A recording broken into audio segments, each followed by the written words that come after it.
ताज्या घडामोडी पाहण्यासाठी C24 तास चॅनलला लाईक करा, सबस्क्राइब करा, शेअर करा आणि बेल आयकॉनवरती क्लिक करायला विसरू नका। लवकरात लवकर या आरोपींना फाशी झाली पाहिजे आणि जर या आरोपींना फाशी झाली नाही आणि ह्यातले जे मुख्य सूत्रधार यांना जर या गुन्ह्यात घेतलं नाही तर जामखेड तालुक्याच्या वतीने हा लढा आंदोलनाचा लढा या ठिकाणी संतोष भाई देशमुख यांना न्याय मिळवून देण्यासाठी कायम राहील एवढे या ठिकाणी जामखेड तालुक्याच्या वतीने बोलतो आणि थांबतो। संतोष भाई देशमुख यांची क्रूरपणे हत्या करण्यात आली त्या निषेधार्थ आज जामखेड मध्ये कडेकोटपणे त्या निषेधार्थ बंद केलेला आहे। खर तर ह्या क्रूरपणे हत्या माग जी मास्टरमाइंड असतील त्यांना देखील याच्यामध्ये आरोपी म्हणून करावं। तसंच जे बदलापूरची जी घटना झाली त्या आरोपींना जे एन्काउंटर केला त्याच पद्धतीने ह्या आरोपीचा पण एन्काउंटर करण्याची मागणी आम्ही जामखेड ग्रामस्थांच्या वतीने करत आहोत। तसेच या घटनेचा आम्ही निषेध करतो आणि थांबतो। असणारे अशा प्रकारची हत्या करण्यात आली तरीही सरकारला कसली लाज या ठिकाणी वाटत नाही, कारण जवळजवळ ही हत्या होऊन 2 महिने झाले। प्रत्येक आरोपी हा सिद्ध झालेला आहे। काल परवाचे फोटो व्हायरल केले तर साध्या माणसाला सुद्धा आया बहिणी सुद्धा किती निष्ठुर माणूस असेल तर त्याच्या डोळ्यात पाणी आल्याशिवाय राहत नाही। अशा प्रकारची जर हत्या होत असेल आणि हे सरकार जर 2-2 महिने झोपेचं सोंग घेत असेल, नुसता आरोपीला अटक झाली, आरोपीवर आता गुन्हा हा सिद्ध पण झालेला आहे, मग याला फाशी देण्यासाठी दिरंगाई का होती? याच्या मागे जे काही राजकीय विरोध असत असेल, राजकीय राजाश्रय भेटत असेल, त्या जे कोणी राजकीय हस्तक्षेप करीत असतील त्यांनाही या ठिकाणी सहआरोपी करून त्यांनाही त्या प्रकारची शिक्षा झाली पाहिजे।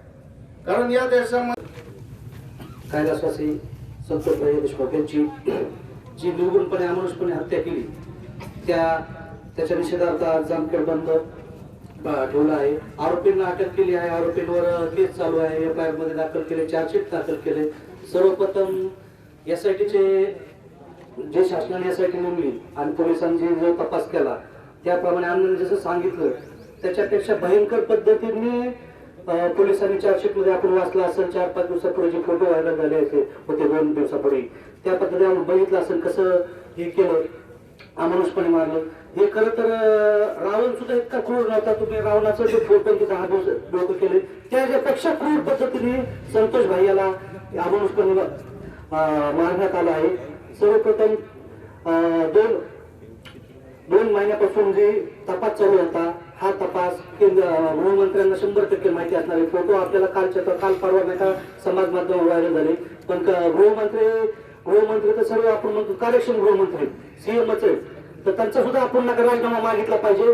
आमची नाही का मागणी ग्रामस्थांच्या वतीने सरकारकडे गृहमंत्री नका स्वतंत्र गृहमंत्री नका नेमावा शासनाने, काही त्यांच्याकडे काही होत नाही काही नाही। आणि आता तर आतमध्ये गेलाय पण मोठा आता पण नका सहआरोपी करून त्यांच्यावर सुद्धा मोका अंतर्गत गुन्हा दाखल करून त्यांच्यावर सुद्धा नका जेलमध्ये घालून अंडर ट्रायल केस करून फास्ट ट्रॅक कोर्टामध्ये ही सुनावणी आणि लवकरात लवकर 6 महिन्याच्या आत निकाल देऊन फाशीची शिक्षा सर्व आरोपींना देण्यात यावी। आणि तसेच जो फरार कृष्ण आंधळे आरोपी आहे ह्याला पण लवकरात लवकर तपास करण्यात यावा। होणार नाही अनेक व्यक्तींनी आपल्या भावना व्यक्त केल्या, तीच माझी भावना आहे।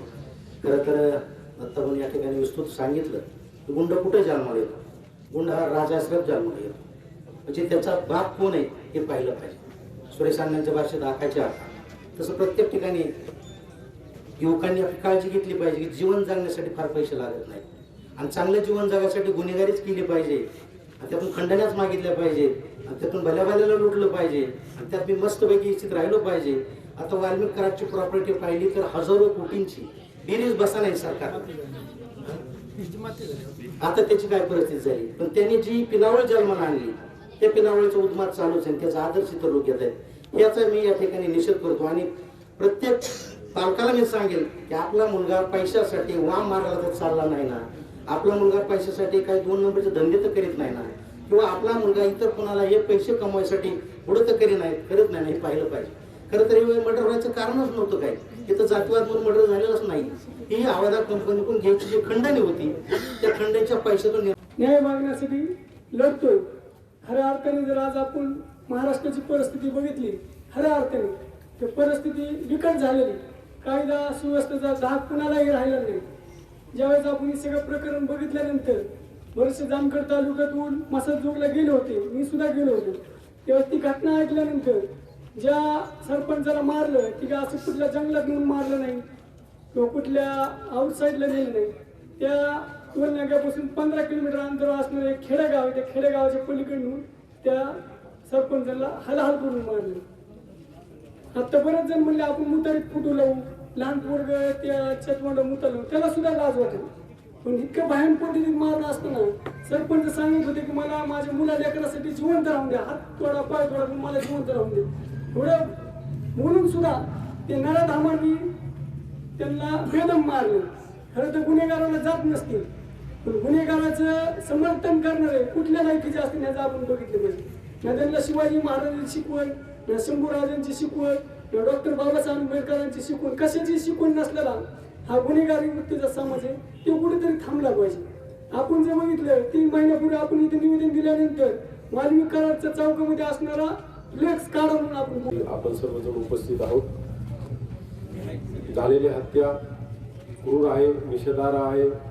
त्या ठिकाणी आरोपींना फास्ट ट्रॅक कोर्टामध्ये लवकरात लवकर केस चालवून त्यांना कठोरात कठोर शिक्षा व्हावी यासाठीचा हा जो निषेध मोर्चा आहे, आपल्या ज्या भावना आहेत त्या अतिशय तीव्र स्वरूपाच्या आहेत. त्या वरिष्ठ कार्यालयात पोहोचविण्याचा आम्ही आणि तालुक्याचे कार्यकारी दंडाधिकारी साहेब आम्ही या ठिकाणी काम करू. या ठिकाणी जसं आदरणीय सभापती साहेबांनी सांगितलं की प्रत्येक पालकाने मुलांना हे सांगण्याची आवश्यकता आहे की जीवन जगण्यासाठी जास्त पैसे लागत नाहीत. पैसा हे जगण्याचं एक साधन आहे, ते आपल्यासाठी जीवनात साध्य नाहीये. किती पैसे करोडो रुपये कमवले तरी ते इथंच राहणार आहेत. आपण आपले जे चांगले विचार आहेत, चांगले संस्कार आहेत, त्या पद्धतीने सर्वांनी जीवन जगलं पाहिजे. आदरणीय पांडुराजांनी सुद्धा सांगितले की कोणत्याही गुन्हेगाराला जात नसते, धर्म नसते, काहीही नसते. गुन्हेगार हे गुन्हेगारच जात आहे आणि ह्यांचं आपण सर्वांनी समाजातल्या सर्व लोकांनी, पोलिसांनी, अशा सर्वांनी ह्यांचं तोंड ठेचलं पाहिजे. यांना कोणत्याही प्रकारे ह्यांचं समर्थन कोणी केलं नाही पाहिजे. ज्या ज्या वेळी कोणी असं चुकीची कृती करेल त्या वेळेस असं सर्वांनी एकत्र येऊन अशा चुकीच्या प्रवृत्ती ठेचल्या पाहिजेत, हे विचार ठेचले पाहिजेत. समाज हा नेहमी आपण जे 90% लोक चांगले असतो, चांगले विचारांचे लोक असतो म्हणून समाज चाललेला असतो. हे 5-10% जे समाजात कुप्रवृत्तीच्या व्यक्ती आहेत त्या सर्वांना आपण वेळोवेळी एकत्र येऊन दाबणं आवश्यक असतं. चुकीची कामं आहेत त्यांची समाजामध्ये झाली नाही पाहिजे. कायद्याचं राज्य राहिलं पाहिजे, सुरक्षित राज्य राहिलं पाहिजे. यामध्ये सांगितलं पांडुराजांनी की फुले शाहू आंबेडकरांचे विचार इथे राहिले पाहिजे. छत्रपती शिवाजी महाराज संभाजी जे 15 व्हिडिओ आणि जे 8 फोटो हे माध्यमातून व्हायरल झालं आणि त्या माध्यमातून व्हायरल झालेल्या माध्यमातून सर्व महाराष्ट्र खऱ्या अर्थानं ही हत्या कशा प्रकारे केली आणि ह्या आरोपीने कशा प्रकारे त्याचा आनंद घेतला हे अख्खा महाराष्ट्र हळहळाने रडला. जर हा मोर्चा कोणत्याही जातीविरुद्ध नाही, हा मोर्चा खऱ्या अर्थाने संतोष देशमुखला न्याय मिळण्यासाठी त्यांच्या आरोपीच्या प्रवृत्ती विरुद्ध आहे. खऱ्या अर्थानं पाहिलं तर प्रत्येकाने त्या संतोषबाईच्या हत्या करताना ज्या अर्थी त्यांनी त्यांचे हावभाव, त्यांचे सेल्फी, त्यांचे मृत्यूची विटंबना ही केली आणि त्यांना ज्या कोण त्यांच्या जे संघटित टोळी आणि संघटित टोळीचे मोरकेत आणि त्यांना बळ दिले हे राजकीय पुढारी, खऱ्या अर्थाने हा त्यांच्यासाठी हा निषेध मोर्चा आहे. आणि शासनाला एक विनंती की आता तुमच्याकडे सगळं आले, ह्यांना ज्या दिवस पोषित बसण्यापेक्षा ह्यांच्यावर ज्या दिवस खर्च शासनाचा करण्यापेक्षा, शासनाचा खर्च नसतो, सगळा आपल्या सर्वांचा खर्च आहे आणि ह्या आरोपीवर शासनाने खर्च न करता लवकरात लवकर फाशी शिक्षा दिली पाहिजे, जेणेकरून ह्या महाराष्ट्रामध्ये परत कृत्य करताना एक कोणीही त्यांचं जर लवकर फास्ट ट्रॅक कोर्टामध्ये घेऊन जर सर्व आरोपीला फाशी दिली तर महाराष्ट्रातून पुढे असं कृत्य घडणार नाही. ह्याच्यासाठी सर्व जामखेड तालुका आज सर्व समाजाच्या वतीने बंद ठेवण्यात आला आहे. तरी सर्वांना विनंती की आपण जवळ संतोषभाई देशमुखला न्याय मिळत नाही तोवर वारंवार जिथं जिथं आपल्या संघटनेची गरज पडेल त्यावेळेस सगळे संघटित होऊन आरोपीला लवकर फाशी मिळण्यासाठी आपण शासनावर दबाव आणू आणि शासनाला विनंती तुम्ही लय खर्च करत बस नका, तुमच्याकडे सगळे पुरावे आलेत आणि लवकर फाशी शिक्षा द्यावी हीच आमच्या सर्व मोर्चा करण्याच्या विनंती आहे. स्वर्गीय संतोष भैया देशमुख यांची जी निर्गुण हत्या झाली त्या हत्येच्या निषेधात या ठिकाणी सर्व महाराष्ट्रभर आंदोलन झाले आणि काही दिवसापूर्वी या जे केस चालू होती त्या केसचं चार्जशीट या ठिकाणी पोलिसांनी कोर्टामध्ये दिलं. त्या चार्जशीट मध्ये जर आपण संतोष भैयांची जी हत्या झाली त्या हत्येचे जर फोटो बघितले तर मनाला अतिशय वेदना होत्या किंवा एखाद्या माणसाला इतके निर्गुणपणे आरोपी मारू कसं काय शकतात. मारल्याच्या नंतर त्यांची जी बॉडी आहे त्या बॉडीची देखील त्यांनी विटंबना केली. त्यांना त्या ठिकाणी ते पाणी मागत असताना त्यांच्या तोंडावर लघवी करण्यात आली. या महाराष्ट्रामध्ये अशा पद्धती की ही हत्या झाली अमानवीय हत्या आहे. त्या हत्येचं कोणीही समर्थन करू शकत नाही, केलं नाही पाहिजे. परंतु महाराष्ट्रात आपण पाहत असताना अनेक ठिकाणी भांडणं होतात, वाद होतात, गुंडांना जेलमध्ये घातलं जातं आणि परत गुंड बाहेर येतात आणि त्याचे लोक समर्थन करतात, त्याचे फोटो लावतात, त्यांना त्याच्यामध्ये भूषण वाटतं, त्यांना त्याच्यामध्ये अभिमान वाटतो आणि चांगलं काम करणाऱ्या माणसाला समाजामधून खऱ्यासारखं बाजूला केलं जातं. हे अत्यंत निंदनीय प्रकार आहे. त्या गुंडांचे फोटो लावल्यामुळे, त्यांची वाहवा केल्यामुळे त्यांची हिंमत वाढत जाते आणि त्यांची हिंमत वाढत गेल्यामुळे संतोष भैया देशमुखांसारखं प्रकरण होतं.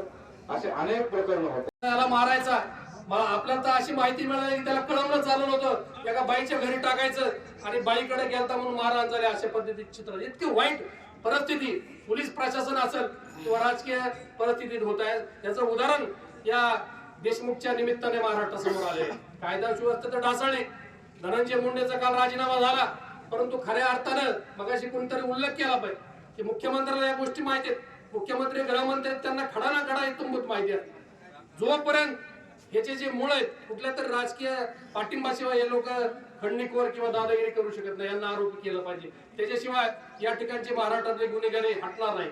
हा महाराष्ट्र छत्रपती शिवाजी महाराजांचा आहे, शाहू महाराजांचा आहे, डॉक्टर बाबासाहेब आंबेडकरांचा आहे. हा काय बिहार नाही. आपण पाहता ही बीड जिल्हा आपल्या शेजारीच आहे. कशा पद्धतीने बिहार पद्धतीचे या बीड जिल्ह्यामध्ये राजकारण चालू आहे किंवा कशा पद्धतीची वागणूक आणि त्याची लागण कुठतरी आपल्या जामखेड तालुक्यात बी गेल्या बऱ्याच दिवसापासून चालू आहे. ही आपण सहन नाही केली पाहिजे. संतोष देशमुखच्या बाबतीत आपल्या सगळ्याचा आग्रह आहे की या सर्व गुन्हेगारांना तातडीने फाशी झाली पाहिजे. तो त्यांचा आकाचा आका कोण, त्याचा आकाचा परत दुसरा आका असला तर या सगळ्यांना त्या ठिकाणी शिक्षा झाली पाहिजे. पूर्वीचे फोटो आणि व्हिडिओ पाहिले त्यामुळं ज्या माणसाला मन असेल ते मन गहिवरून आलेलं आहे. कारण की इतके क्रूर पद्धतीने ते जे हत्या झाली की ज्या पद्धतीने शासनाने जे एखाद्या कायद्याला जर फाशी द्यायची ठरवलं तर त्याला देखील शेवटची इच्छा विचारली जाते. या ठिकाणी मी तर असं म्हणेल की संतोष भैया देशमुख यांच्या चेहऱ्यावरती ते मुतलेले नाही, त्या प्रशासनाच्या चेहऱ्यावरती ते आरोपी मुतलेले, त्या व्यवस्थेवर ते मुतलेले. तर ह्या व्यवस्थेनं हे जे आरोपी त्यांना ज्या फरार असताना ज्या ठिकाणी ज्यांनी मदत केली त्या सर्वांना आरोपी केलं पाहिजे व ह्या आरोपींना तात्काळ फाशीची शिक्षा द्यायला पाहिजे एवढी विनंती. सरपंच माननीय संतोष भाऊ देशमुख यांची जी क्रूरपणे हत्या झाली, प्रथमतः मी जामखेड वकील संघटनेच्या वतीने जाहीर निषेध करतो आणि येणाऱ्या काळामध्ये सुद्धा आम्ही जामखेड वकील संघटनेच्या वतीने ठराव घेणार आहोत की सदरचं प्रकरण 6 महिन्यामध्ये, वर्षामध्ये लवकर निघालं पाहिजे आणि त्या आरोपींना फाशीची शिक्षा झाली पाहिजे असा एक आमच्या वकील संघटनेचा ठराव असणार आहे. मी आमच्या वकील संघटनेच्या वतीने, जामखेड ग्रामस्थांच्या वतीने सदर घटनेचा जाहीर निषेध करतो आणि आरोपींना लवकर शिक्षा व्हावी अशी मी प्रशासनाला विनंती करतो.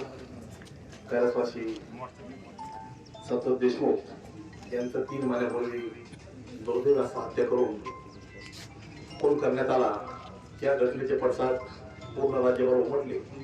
त्या घटनेमध्ये प्रामुख्याने आपले सर्वांचे मराठा समाजाचे दैवत मनोज जरांगे आणि आष्टी पडद्याचे आमदार सुरेशाना दस यांनी खरा उठाव केला.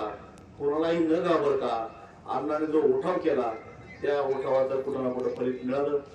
आणि या ठिकाणी या राज्याचे मुख्यमंत्री तथा गृहमंत्री देवेंद्र फडणवीस साहेब यांनी CID मार्फत योग्य चौकशी करून त्याचं चार्जशीट परवा फोटो सहित सादर केलं. यामध्ये जर पाहिलं तर एक सामान्य माणसाची तळपायच्या मस्ताक जाईल अशा स्वरूपाचे चित्रफित होते. त्या चित्रामध्ये त्यांना कशी मारहाण केली आणि मारहाण करून हे नराधम कसे मोठ्याने खिदळत आहेत, हसत आहेत आणि नंतर ज्यावेळेस त्यांना खाली पाडले त्यावेळेस त्यांच्या तोंडावर लघवी करणं. ताज्या घडामोडी पाहण्यासाठी C24 तास चॅनलला लाईक करा, सबस्क्राईब करा, शेअर करा आणि बेल आयकॉनवरती क्लिक करायला विसरू नका.